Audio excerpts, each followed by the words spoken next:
We don't hire poor people from single-parent families.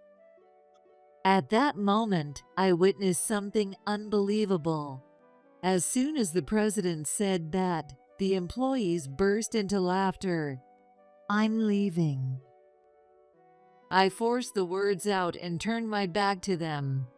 I left the room pretending to remain calm, but deep inside I was filled with sadness and anger. Jessica, did something happen yesterday? Tell me about it. With those words, I began to recount what had happened the day before. As I spoke, my mom's face grew red with anger, and she clenched her fists. Are you serious? As soon as she said that, her face looked like pure rage as she grabbed her smartphone. Cancel the $500 million account. What? After a brief silence, the president replied in a panic. He never dreamed that looking down on single mothers would come back to haunt him in such a devastating way. My name is Jessica Sanders, and I'm 52 years old. I was born and raised in a small city in the Midwest. My dad passed away early, so my mom and I supported each other side by side. Though our household was poor, thanks to my mom's hard work, I grew up to be diligent and resilient. I received a scholarship and attended a state university, where I studied economics. During my college years, I juggled part-time jobs to support my mom while dedicating myself to my studies. Thanks to that, my life slowly began to fall into place. After graduating, I got a job at a regional bank. I worked there for nearly 30 years, honing my financial knowledge and skills. However, with recent staff reductions and the worsening work environment, I began to feel uncertain about my future and decided to leave the job. I'm currently job hunting, aiming to leverage my experience to advance my career further. Although I sometimes feel the challenges of my age, I believe that my experience is my greatest strength. Because I dedicated myself fully to my career, I missed the chance to get married, but I don't regret it. Now I'm looking for a stable workplace. I want to make a fresh start as a new version of myself and prove my abilities once again. One day, I visited the headquarters of First National Bank to attend a job interview. First National Bank is a major financial institution with branches nationwide. With a broad range of services, including personal savings and loans, small business support, corporate investments, and consulting, it boasts remarkable stability. Rumor has it that they've been pushing efficiency-focused management to expand their influence even further, though I don't know how true that is. The president of the bank is said to be focused on achieving short-term results. The reason I decided to interview at this bank is because of my experience in the financial industry, and I felt that a major bank would be the best place to apply my skills. I'm looking for financial stability and career advancement and hoping to grow even further in this industry. Since I believe working at a prestigious, well-known bank suits me perfectly, I decided to take the chance and apply for the interview. As I stepped into the headquarters building of First National Bank, I was enveloped in an atmosphere of solemnity. I believed this was a place where my past experiences could be put to good use, but I couldn't quite shake off the nerves. Still, I didn't let that discourage me and headed to the interview room on time. During the interview, I answered each question sincerely and felt a sense of accomplishment. The interviewers didn't show any particular expressions, but at least their reactions weren't cold, which was a relief. As I walked down the hallway after the interview, I suddenly heard a voice behind me. Hey, you there? Yes. I turned around, a bit confused as I responded. A man with a sharp gaze approached me with a blank expression. The intensity of his presence made me involuntarily hold my breath. There was no doubt, and he was the bank president, Thomas Taylor. Thomas held immense power as the president of First National Bank. Currently 58 years old, he graduated with a degree in economics and earned an MBA. From a young age, he showcased his talents and quickly rose to prominence within the bank. However, behind his success, he was known for being ruthless and self-centered. Although his management skills were highly regarded in the financial industry, there were rumors that his methods were extremely self-serving. When he was appointed president, whispers circulated that he had used his employees to crush his competitors. As these thoughts ran through my mind, the president stopped in front of me and asked with a piercing glare, You didn't just interview here, did you? "Yes, I interviewed today. My name is Jessica Sanders." I noticed my voice was stiffer than I expected and chuckled to myself inwardly. He looked me up and down, from head to toe, and let out a mocking snort. You're job hunting at your age. What? I was bewildered by his unexpected comment. What do you mean by that? As I struggled to grasp his meaning, he gave me a derisive smirk. You look to be about my age. Or are you just aging poorly? At that moment, I felt a chill deep in my chest. However, I managed to stay calm and barely replied. I'm 52 years old. Oh, I knew it. 52 isn't the age for job hunting. Maybe it's time to pick up some retirement hobbies instead. What? Before I could process his words, he continued, cornering me further. Well, as long as someone's capable, I won't complain. But I doubt we'd hire someone that close to retirement. Don't get your hopes up too much. Just wait for the result. Humiliation and anger swirled in my chest. But I knew arguing here wouldn't be wise. Excuse me. That was all I said before turning and walking away. I made sure my steps were steady, but inside, my resentment toward the president's mockery was boiling. A week later, I received an official job offer from First National Bank and returned to the headquarters for the onboarding process. A mix of excitement over the offer, nerves about my new workplace, and unease regarding the president churned within me. As I walked down the hallway, reviewing my paperwork, I saw the president appear in front of me once again. I let out an involuntary whisper. Excuse me. Oh, you're that job applicant from last time, aren't you? What are you doing here? He noticed me and stopped in his tracks. His icy gaze was as intimidating as ever, and I almost flinched. Well, I received an official job offer from your bank. I look forward to working with you. Really? I could have sworn I checked the list of new hires. What was your name again? It's Jessica Sanders.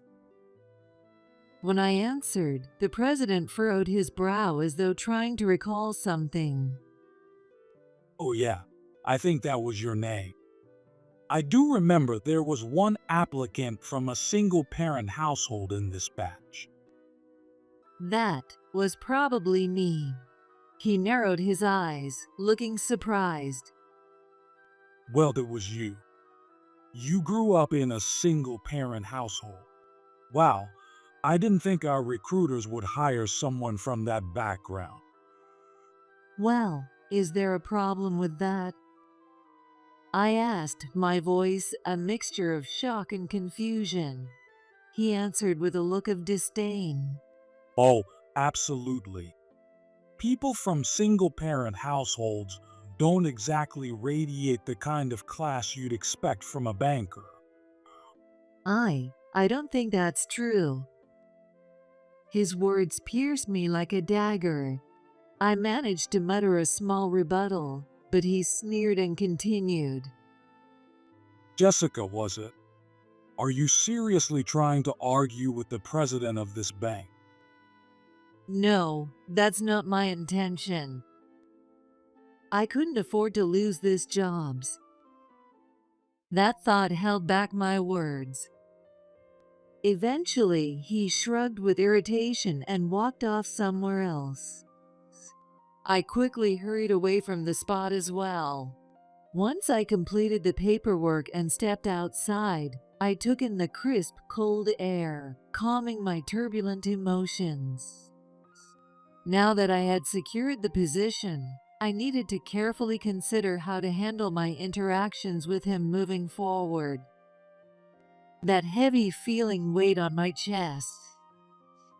After the offer letter, I attended the pre-employment orientation 2 weeks later.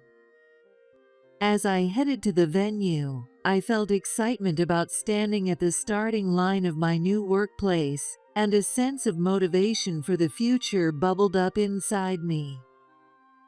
As I entered the room, a familiar figure approached from the back. It was the president. Oh, I finally found you. I've been looking for you. Wait, you've been looking for me? I replied, puzzled. What does he want? A bad feeling brushed over my mind. With a cold gaze fixed on me, he walked over slowly and said something outrageous. Sorry, but your job offer has been revoked. What? I couldn't help but shout in disbelief. The other new hires and bank staff around us looked equally confused, unsure of what was happening. My mind went blank, but I summoned the courage to ask. Did I do something wrong? Wrong. Well, you did show a defiant attitude toward me before, but that's not the issue. We don't hire poor people from single-parent families. What did you just say? He sneered, his tone dripping with sarcasm. My eyes widened in shock. At that moment, I witnessed an unbelievable scene. The bank staff around us burst into laughter at his words. There was something strange about their expressions, and their smiles seemed strained. The new hires around me stood there in stunned silence. I felt as though my heart was being crushed on the spot. My lips trembled with humiliation, and I struggled to speak. Why would you cancel my job offer just because I come from a single-parent household? I already told you before. People from single-parent families don't have the sophistication necessary for banking. Our bank has built a reputation as a major institution. We can't have someone like you, poor and nearing retirement age, working here. Are you serious? That's unbelievably cruel. His words were as cold and cruel as ice, stabbing straight through me. I asked in a trembling voice, but he smirked. Say whatever you want. I've already decided that you're not joining this bank. Go home. Understood. I'm leaving. I forced out the words and turned my back. I tried to remain calm as I walked out of the room, but inside sadness and anger raged. As I stepped outside the bank, I walked while confronting the emotions surging within me. I swore to myself that I would make President pay for this humiliation. Biting my lip, I made a firm vow in my heart. When I arrived home, I stepped through the front door with heavy steps. Normally, I'd walk in the door and call out cheerfully, "I'm home." But today, I couldn't even do that. Noticing me, my mom, Karen, peeked out from the kitchen. Jessica, you're back early. Was the orientation at your new job already over? Well, yeah, I answered, trying to sound calm, but I could tell my voice was shaking slightly. Before my mom could say anything more, I hurried into my room. The next morning at breakfast, my mom spoke to me again. Jessica, did something happen yesterday? Talk to me. But It's fine. Just tell me. I'm here to listen. those words made me open up about what happened the day before. I told her that the president had canceled my job offer because I came from a single-parent household. As I spoke, my mom's face turned red with anger, and she clenched her fists. Are you kidding me? With that, she grabbed her smartphone. "Mom?" Just wait. I'm calling that president right now. With a fearsome expression, my mom put the phone on speaker and efficiently connected to the president. After a few rings, his voice came through the speaker. This is Thomas Taylor. Oh, Thomas? You've got some nerve. I'm closing my $500 million account. What? After a brief silence, his panicked voice echoed. He had no idea that belittling a single-parent family would bring such harsh consequences. What do you mean? Why all of a sudden? I just wanted to inform you that I'll be visiting your bank soon to handle the necessary paperwork. That's all. Please wait. I'll head to your house immediately. In a fluster, he announced he'd make time and ended the call. My mom calmly set her phone down.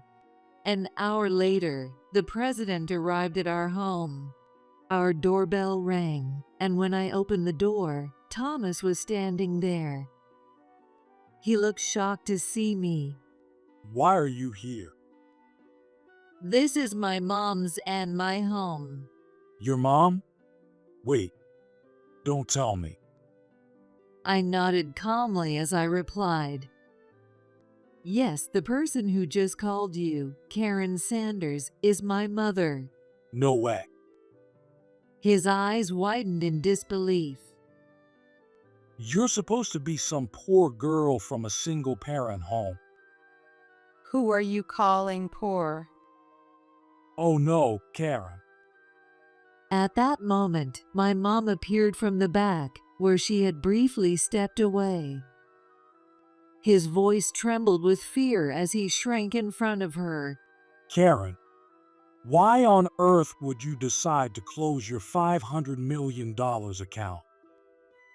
"Thomas, you're familiar with my mom, aren't you?"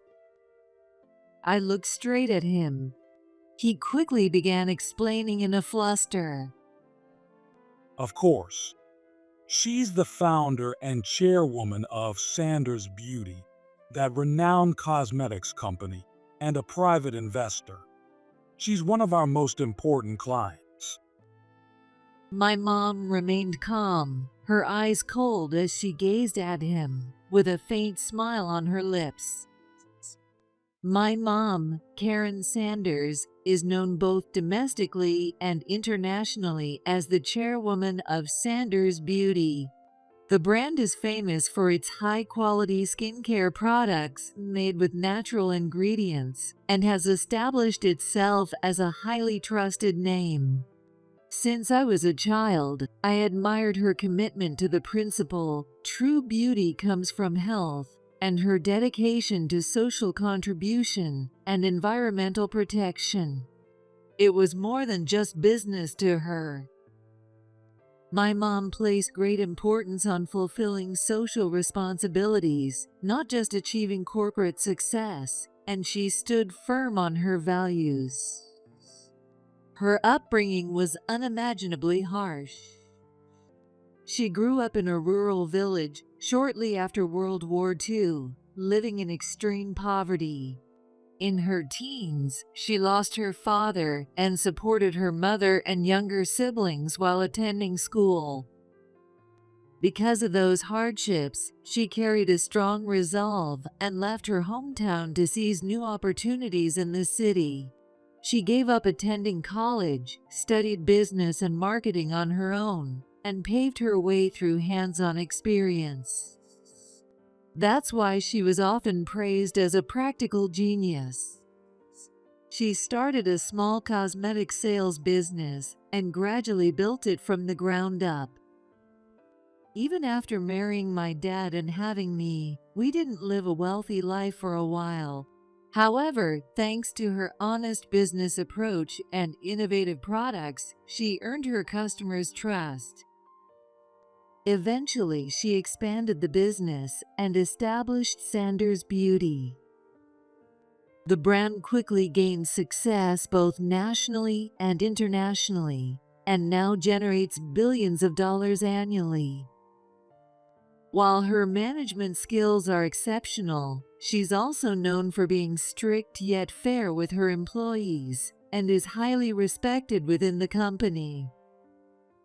I grew up watching her work, often in awe of her.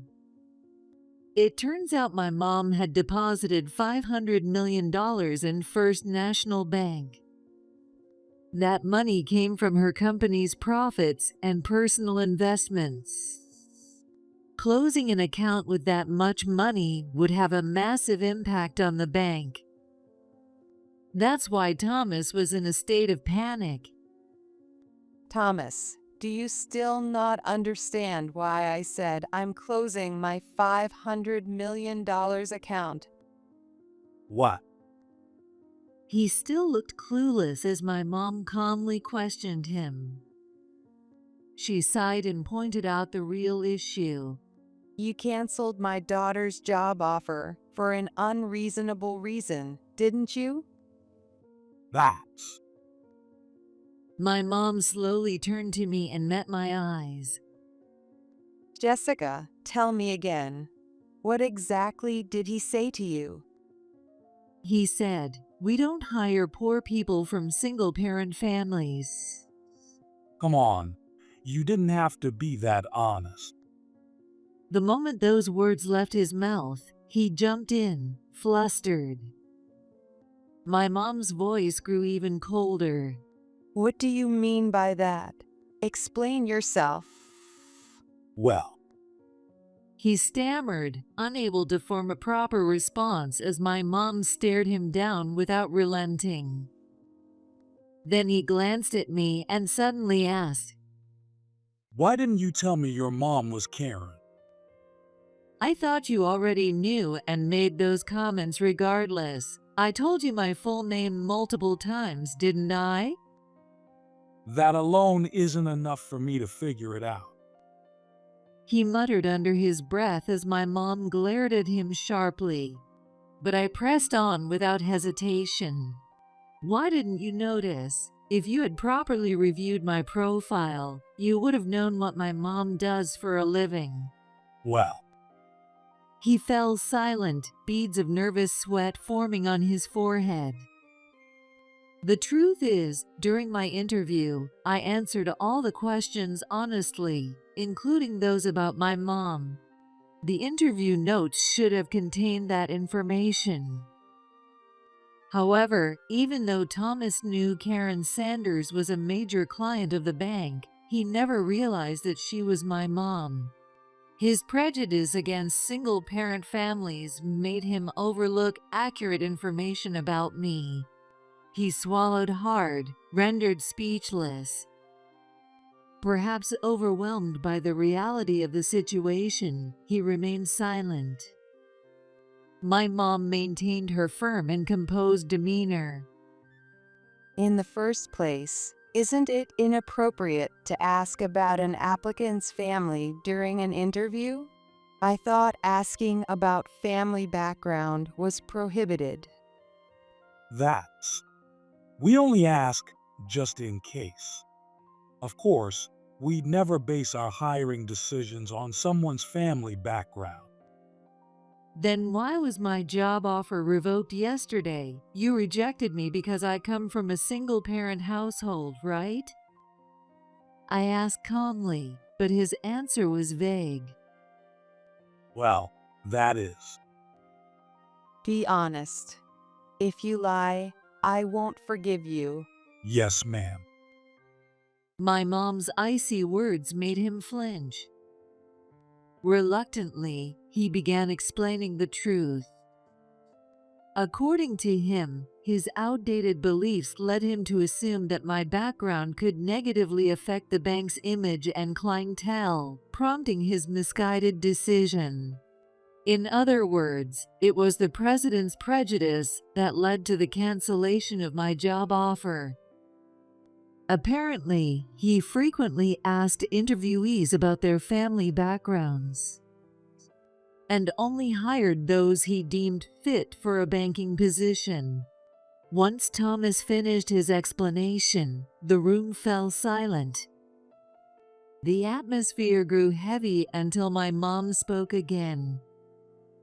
So you instructed the interviewers to ask about family backgrounds. I'm appalled. I'm so sorry. Though his voice trembled with fear, there wasn't a shred of sympathy in my mom's eyes. Yes, we were a single-parent family, and we were poor in the past. But Jessica has excelled as a banker for years, despite all that. What? His dumbfounded response made my mom chuckle coldly as she continued. You instruct your interviewers to pry into applicants' backgrounds, yet you don't know a thing yourself. My mom then began explaining my career history. I had worked for years in the corporate sales department of a regional bank. I handled numerous loan projects and was praised for my attentive customer service, earning a reputation among local businesses and sole proprietors as honest and trustworthy.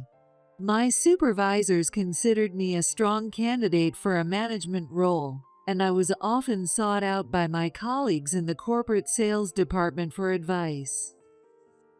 Based on those achievements, the interviewers at First National Bank highly valued my abilities and extended me a job offer. However, Thomas was completely unaware of these facts and judged me solely based on his prejudice against single-parent families. When my mom finished recounting my accomplishments, his face had gone pale, as though he was regretting his actions. Why didn't you tell me all of this sooner? As I said earlier, I assumed you already knew, but it appears I was mistaken. Hearing his feeble excuse, I couldn't suppress my frustration and responded with a hint of sarcasm. Thomas was at a loss for words. Anyway, I can't trust a bank led by someone like you. I plan to transfer the $500 million to another bank. My mom's icy voice rang through the room, making him visibly panic. I'm begging you. Please reconsider. If you withdraw that much money, it'll severely affect our bank's operations and reputation. I don't care. Just prepare everything. I'll be visiting soon to finalize the paperwork. He desperately pleaded for her to keep the funds in his bank, but my mom remained stone-faced. With a resolute tone, she dismissed him and sent him out of our home entirely. A week later, my mom and I visited the headquarters of First National Bank. By then, I had already come to terms with the reality of my rescinded job offer. I was ready to take the next step toward a new future. As we waited in the reception area for the transfer process, hurried footsteps approached. When I turned around, I saw Thomas running toward us, drenched in sweat. Karen, I've been waiting for you. Please reconsider transferring the money. He was out of breath as he pleaded, but my mom stared at him coldly. Thomas, I've already made my decision. I'm deeply sorry about what happened with your daughter. We'll undo the job offer cancellation. Please, I'm begging you. He was practically groveling. However, his words didn't sway me in the slightest. No, I can't forgive you. Why not? I've apologized to you many times. I know the truth. I'm aware that you've harassed other employees at your bank as well. What? His eyes widened in shock as I calmly confronted him with the facts. Over the past week, I had gathered information about First National Bank. What I found confirmed numerous instances of misconduct and unfair treatment orchestrated by President himself. Those facts painted a clear picture of just how irresponsible and ruthless he was as the bank's leader. The first thing that caught my attention was how the president applied excessive pressure and demanded accountability from the staff. Whenever a department's performance declined, he would publicly blame the entire department or individual employees, saying things like, "Your results define you." He would pressure employees who were behind on their targets and evaluate them on the spot. If they didn't meet the numbers, he'd hint at demotions or terminations, leaving the staff crushed by fear and anxiety. Thinking about the pain those employees endured made my heart ache. Moreover, his ruthless performance evaluation system was a serious issue. He would directly tell underperforming employees, "You're not cut out for banking." He forcibly encouraged competition between departments, which only led to discord and distrust among the staff. The atmosphere within the bank worsened even further.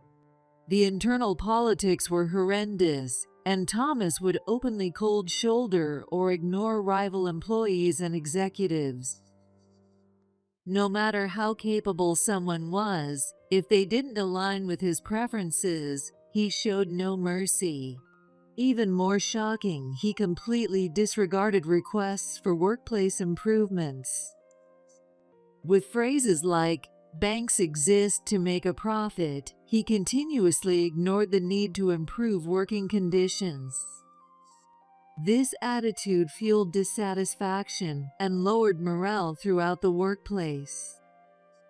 After hearing my explanation, Thomas, visibly shaken, tried to argue back. That's just a rumor, right? What proof do you have? I was a banker before, remember? Gathering information wasn't difficult. Damn it. He fell silent, unable to refute my words. Looking at him, I felt once again how reckless and foolish his actions were. Also, someone I know used to work at this bank. They told me how unbearable the pressure you put on employees was, and how they eventually had to resign. That president they were referring to, that was you. I spoke calmly, watching his reaction. His expression grew darker. That can't be. I heard it directly from them. When my job offer was rescinded, the way the employees laughed unnaturally. It was probably because they felt compelled to appease you. I looked straight at him. His lips trembled slightly, and he couldn't find any words to respond. I felt that the laughter that day wasn't born out of malice, but rather out of fear. In an environment where they couldn't defy the president's authority, they were forced to plaster fake smiles and play along. They didn't have a choice. Defying president could jeopardize their careers. I quietly glanced around at the employees nearby. Unable to bear my gaze, some of them looked down, their faces filled with guilt. Thomas had no choice but to remain silent. I've already accepted that my offer was rescinded, and I've decided to apply at another bank. So there's no stopping my mom from transferring her funds. Exactly. I heard everything from Jessica yesterday, and it only reinforced my decision not to leave my money in this bank. With a firm voice, my mom nodded and spoke. Her cold, resolute words made his face turn even paler. This can't be. The employees working here should either quit or report this bank externally. If it were me, I wouldn't hesitate. Each word felt like a sharp dagger. The surrounding employees began to murmur, and the unease spread. Karen, please stop.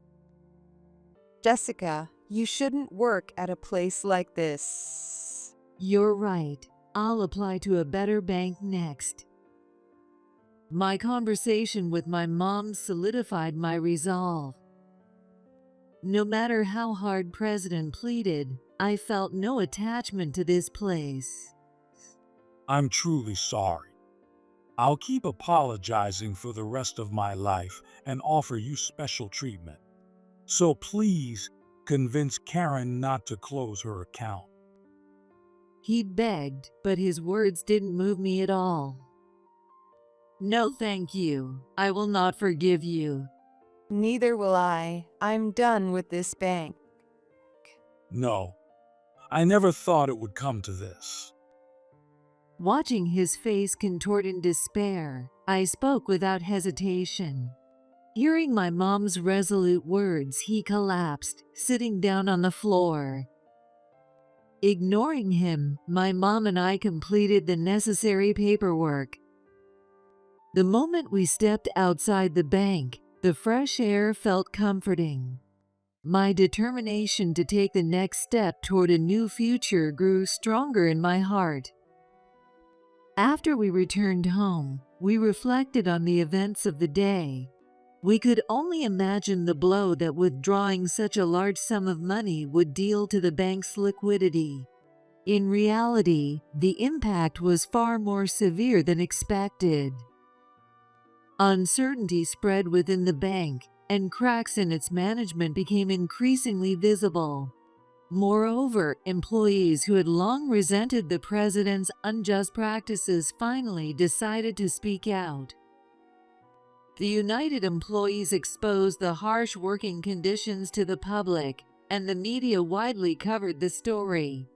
The articles revealed the harsh details of the bank's toxic environment, leading to public outrage. Even the Financial Regulatory Agency was forced to step in, launching an audit and holding the bank's leadership accountable. Ultimately, Thomas was dismissed by the board of directors. His fall from grace was swift after his dismissal. He was fired from the bank, faced massive compensation claims, and even his personal life fell apart. His wife filed for divorce, and his relationship with his children was completely severed. Attempts to switch to another bank in the industry failed, as his bad reputation had spread, and no institution would take him. As a last resort, he accepted a low-level position at a small local credit union, but his pride made him an outcast there too, and he eventually resigned. Afterward, Thomas began living alone in a rundown apartment in the suburbs, struggling under the weight of debt repayments. A story that gossip columns covered gleefully. Clinging to his past glory, he took on part-time jobs to make ends meet, but even so, he was completely abandoned by those around him. The only solace he found was retelling his old heroic stories at a cheap bar in town, but no one cared to listen. Meanwhile, First National Bank found itself on the brink of bankruptcy and was placed under the supervision of the financial authorities, who initiated a reconstruction plan. The newly appointed management shifted their focus toward improving customer satisfaction, but regaining lost trust would take a long time. Many of the employees who spoke out successfully started fresh at other financial institutions, with some earning high praise in their new roles. They were working to rebuild their lives step by step, determined to reclaim what they had lost. As for me, I've since transferred to another major bank and am thriving in their corporate sales department.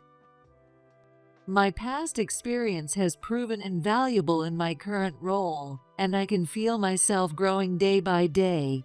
Since joining this new environment, I've often received high praise from my supervisors and colleagues. My honest and calm approach to work has earned me trust within the bank.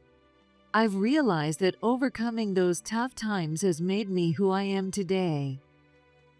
As a result, new promotion opportunities have come my way. I'm truly grateful that my hard work has been recognized, giving me a clear path to the next step. With renewed determination, I'm ready to continue striving toward my goals. Meanwhile, my mom remains at the helm of Sanders Beauty as chairwoman, continuing to lead the company.